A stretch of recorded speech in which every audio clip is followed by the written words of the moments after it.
Hello, dear friends. Here we are with another study of the book Green Light by the Spirit, Andrea Luiz, through the mediumship of Francisco Cândido Xavier. Here you have. Today we're going to be talking about parties. Chapter 42 is all about gathering in a festive manner and what kind of parties can we have, right? So let's say hello, good morning, good afternoon, whichever way you watch this, live or on demand, welcome. It's always an honor to be with you. So I'm going to start reading the chapter by Andrea Luiz. Quote, any reason for giving respectable parties is acceptable. However, charity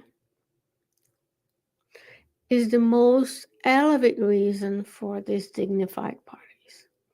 So he's saying, reasons for respectable parties. However, charity is the most elevated reason, the most important reason for us to gather together in a festive manner. What kind of parties are you throwing in your life? And he's going to give us some advice on what to do when we come together. Let's say celebrating a birthday. Let's say we're celebrating the anniversary of the foundation of our spiritist groups. He says charitable is the most dignified reason, the most elevated reason for the dignified parties. He says there's nobody who cannot pay a small amount for fundraising in order to support a charitable organization. And he's saying, let's combine our parties, our festive moments with charitable causes. We gather together and then we fundraise for a cause. What a beautiful way of celebrating. He says, whenever possible,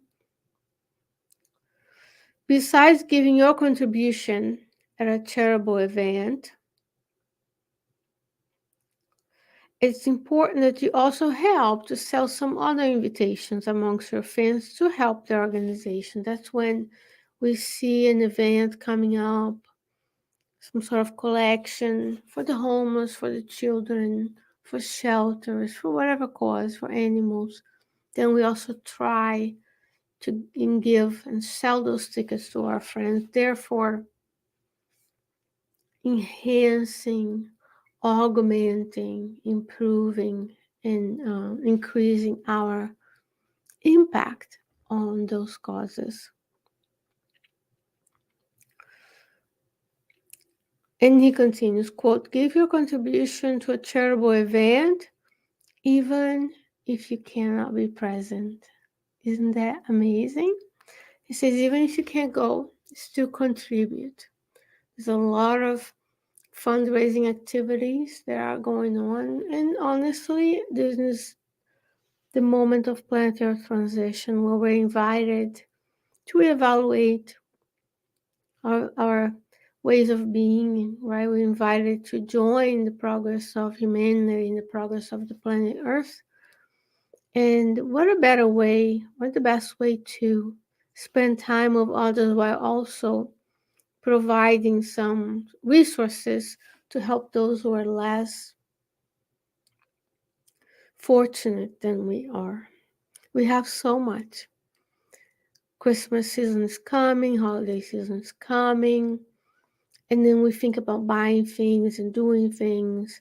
What about finding a different way to express our appreciation for others than consuming? So participating in a charitable event is a good way to do it. Even if you don't go, he says, still give your contribution. He says to enjoy a respectable party in an atmosphere of fraternity To help others is the most beautiful ways to aid or to provide help. Isn't that wonderful? So when we have this fraternity, we're there to help others. We go volunteer at a nursing home like we do here at the SSR, or you go to help feed the homeless and many other spirit centers do. We find joy in the act of service. That's very much in alignment with the books that he and Luiz brought to us, where he shows that the spirits are always working in our behalf. They do have moments of rest, moments of enjoyment, but the spirits, including Manuel Filomeno de Miranda, Andrea Luiz, and many others, they describe to us what a joy it is to be there of service. And that's what we want to do.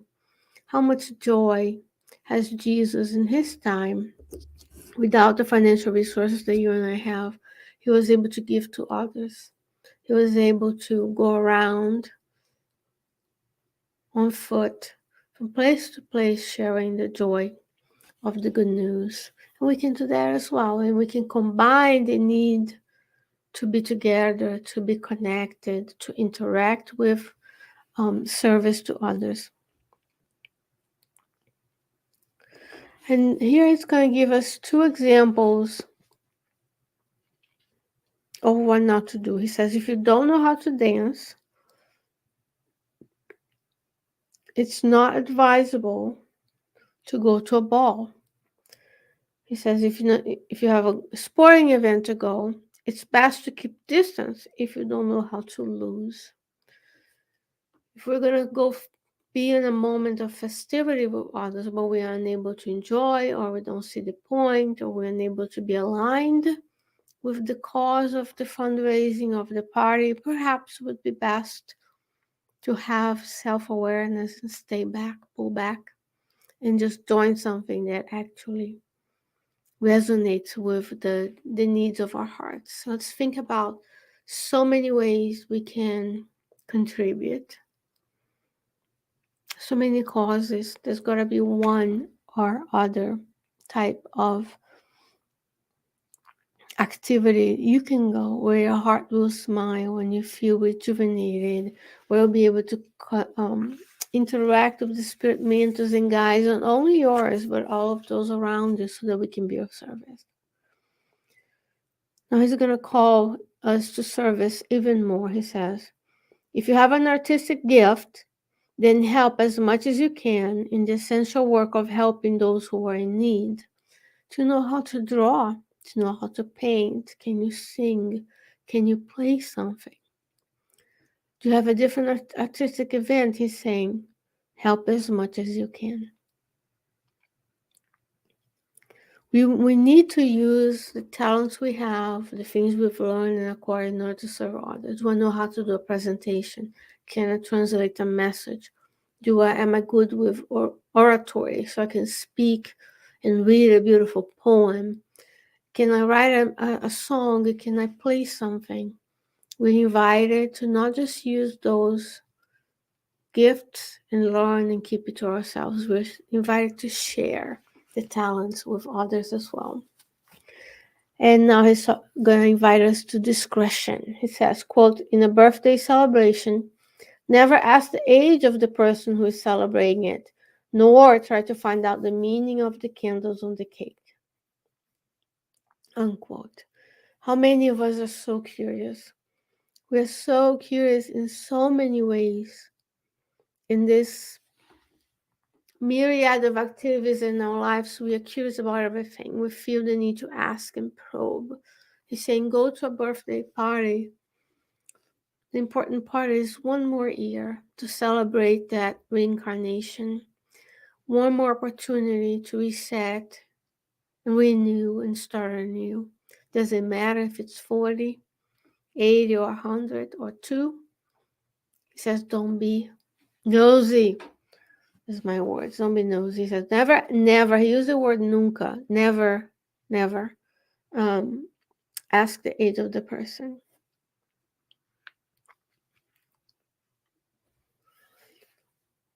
It says, conduct the festive event that is under your responsibility in a way that education solidarity is always present. So when we are responsible for an event, when we're invited to help, when we're invited to help someone with a baby shower, with a birthday, with a celebration in our work, in the schools of our children, we say conduct it in a manner where people can take something, they can learn, they can be helpful to one another, they can extend a hand, and we can learn and we can teach, we can serve, and we can help. And last but not least, he says, let us learn not to criticize other people's happiness. So if I'm unable to enjoy yet the presence of others in the joyful manner where we live, then he says, let's learn to see people enjoy and be happy and be joyful with their happiness and not criticizing them. I hope this small excerpt on how to go about, how to see the presence of parties, of celebrations in this holiday season as a way for us to expand the service we have towards one another, that we can extend to those in our communities who are in need, because every community has needs. Even the most wealthy communities have needs, because those communities are inhabited by people like you and I who are imperfect but perfecting ourselves, who have emotional, psychological needs, so we can pray for them. We can pray that the wealth they have doesn't corrupt the ways they see the world and doesn't cause it for a failed reincarnation. As the spirits tell us in the Spirit's book, wealth is even more dangerous than poverty, because there's a lot of different distractions that can derail our reincarnatory plan. So go and celebrate the holidays. If you're a Christian, celebrate the birth of Christ, as the convention established December 21st. Meet with your family members and friends and make an effort to transform those celebrations in opportunities of service, fundraising, charitable activities, so that we can enjoy one another, we can be together, and we can be of service. Dear friends, I truly appreciate your presence, watching us live or on demand on YouTube or Facebook. Make sure if you know someone who would benefit from these teachings, you share with them, you like, you subscribe, do all those things that are in need in this world to spread the good news, to spread good content, so good can prevail in the end, because good will prevail in the end. Thank you so much for joining me. What a blessing to be with you. God willing, I'll be back with you next week with another chapter. Until then, stay well, stay safe, take care of yourselves and someone else.